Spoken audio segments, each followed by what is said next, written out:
name is Claire McCole and I manage the Donor Register Services on behalf of the Victorian Assisted Reproductive Treatment Authority, better known as VARTA.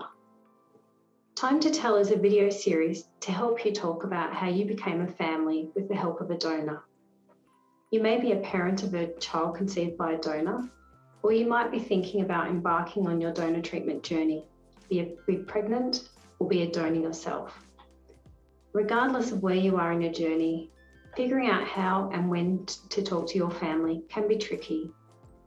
This video series explains why it's important to tell and includes practical tips on how to tell. During the early years of IVF, there was stigma around infertility, with cultural and religious reasons feeding a desire for anonymity. Treatment was only offered to married heterosexual couples, which made using a donor to have a baby very easy to hide. Parents were also encouraged not to tell their children how they were conceived. It was also believed that without anonymity, there would be few willing donors. Because of this, donors were promised anonymity. The culture of secrecy around past donor conception can be compared to the secrecy around past adoption. Just like with adoption, in more recent years, it's become a more open topic.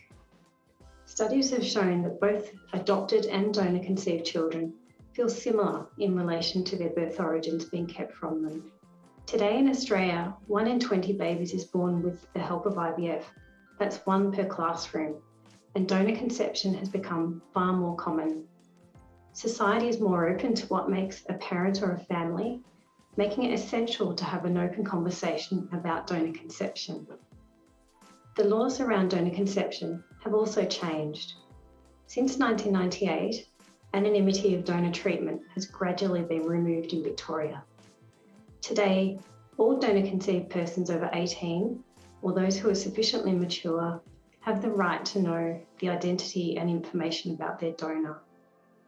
Donors can also apply for the names of their donor offspring, and this is irrespective of when treatment occurred, including if it was before the 1980s. Children born from donor conception now receive a note on their birth certificate when they turn 18, letting them know that they were donor conceived. It's also increasingly common for people to learn they're donor conceived or have donor families through DNA testing. The chances that your child or family member will find out that you had donor treatment is increasingly likely. The key messages that we would like you to take from this series are that it's better to tell than not to tell. It's always better if children find out they were donor conceived from their parents and not from VARTA or some other source. It's better to tell children when they're young, as this helps them to form their identities, and it's never too late to tell. During the series, we also provide tips on how to tell children when they're adults. We hope you enjoy the series.